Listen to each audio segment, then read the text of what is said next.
Jai Shri Gurudev. Welcome back to my YouTube channel.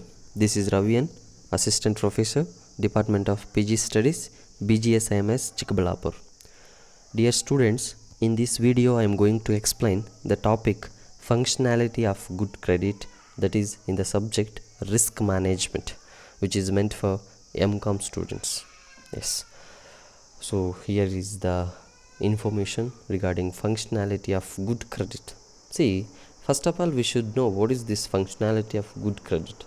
See, each and every financial institution and bank and any other company has to maintain that functionality of good credit in order to develop themselves.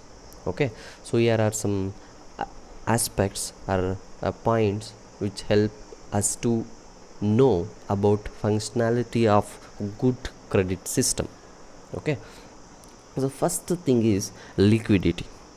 So in the functionality of good credit, the first aspect is liquidity.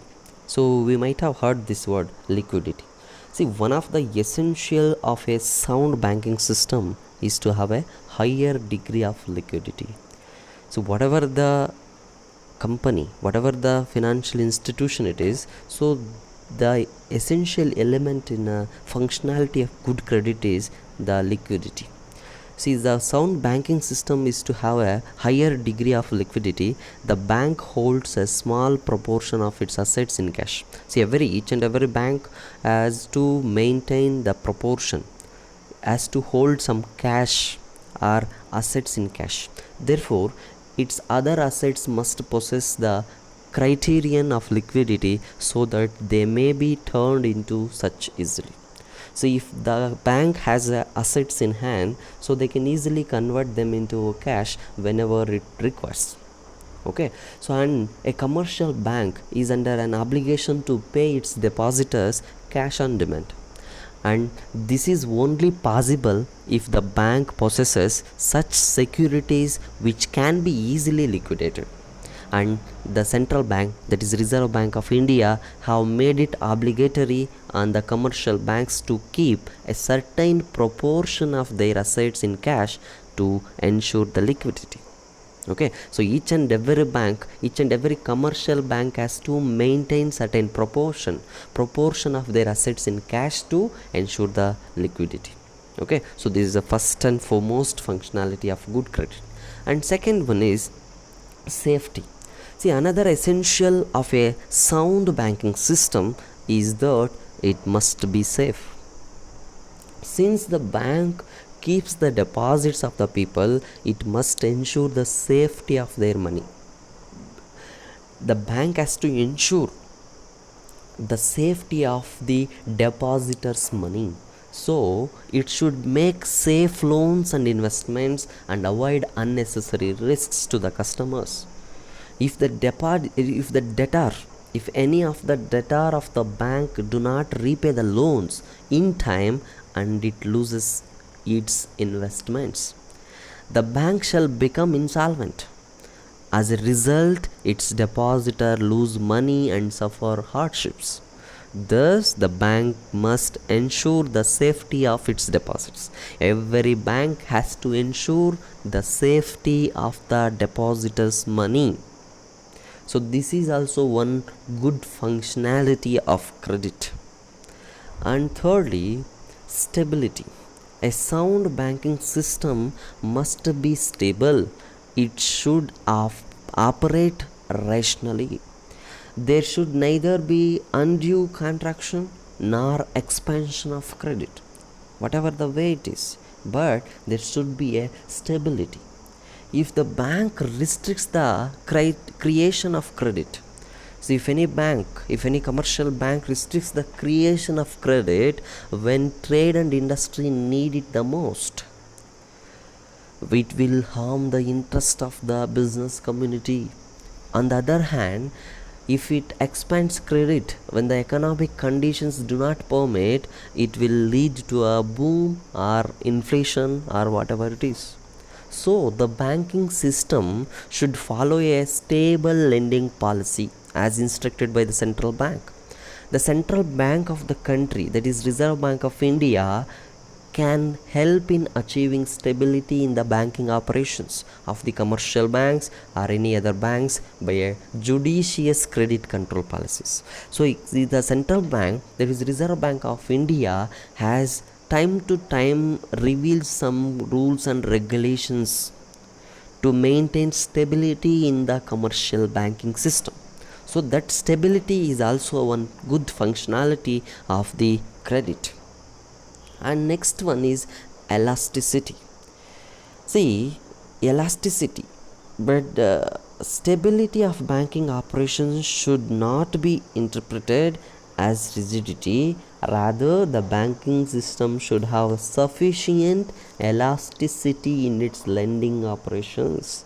See, even the stability maintained by the banking operations, that is by the commercial banks, they should have some sufficient elasticity in its lending operations.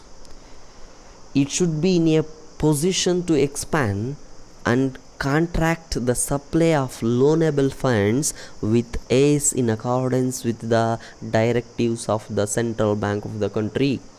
As per the central bank rules and regulations, as per the central bank restrict the commercial banks, it should be in a position to expand that loanability to the various level of customers. So that is what elasticity, it should be in such a way of expandability, or that is what elasticity, loanability should have a elasticity or elasticity method. Okay, so this is also one good functionality of the credit. And next one is profitability. It is very important. A sound banking system should be able to earn sufficient profits, and the profits are essential for it to be viable. So any company, any banking industry or any financial institution has to pay the corporation tax, that is corporate tax, like any other company. And they has to pay interest to its depositors, they has to pay dividends to the shareholders, they has to pay salaries to the staff in time, and they has to meet other expenses which will going to incur in the bank or which will going to incur in the industry. So unless the bank earns, it cannot operate soundly. Unless they earn the income, unless they earn the profit, they cannot operate soundly. They cannot engage its activities smoothly. For this purpose, it must have adopted judicious loan and investment policies.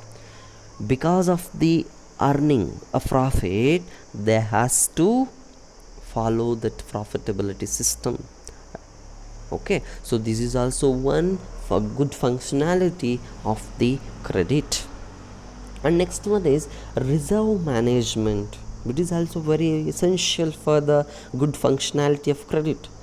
Sound banking system must follow the principle of efficient reserve system and efficient reserve management. A bank keeps some amount of money in reserve for meeting the demand of its customers in case of emergency. See, every bank has to keep certain amount of money as a reserve or as a provision to meet its obligations which will going to happen in future, or the reserve has to maintain for meeting the demand of its customers in case of emergencies. And the two, through the money kept in reserves is idle money, yet the bank cannot afford the risk of keeping a small amount in reserves. So there are, however, some statutory limits laid down by the central bank, that is Reserve Bank of India, in maintaining minimum reserves with itself and with the bank. There are some minimum reserve system that has to be kept in banks. But how much reserve money should a bank maintain is governed by its own wisdom and experience and the size of the bank. It has to balance between profitability and safety. It should not follow any other methodologies, but there has to maintain that reserve system to meet the customer's demand in case of emergencies. Okay, so this is also one the good functionality of credit. And finally, the expansion technique. A sound banking system must be spread throughout the country, and it should not be concentrated only in big towns or big cities, but in rural areas also, and in backward regions also. That's to expand their banking system to whole of the country. It is only by widespread expansion of the banking system that the deposits can be mobilized and credit facilities can be made available to trade, industry, agriculture, etc. and etc. This is especially the case in a developing country where the banking system must provide these facilities throughout its expansion in all areas. And this is essential for capital formation and economic growth. Even in our country, this is necessary of widespread or expansion of the banking system to all parts of the country. Then only the good functionality of credit will be happen. I hope you understand the good functionality of credit. Hope you understand. Thanks for watching. It is presented by Ravian. Thank you all. Jai Shri Guru.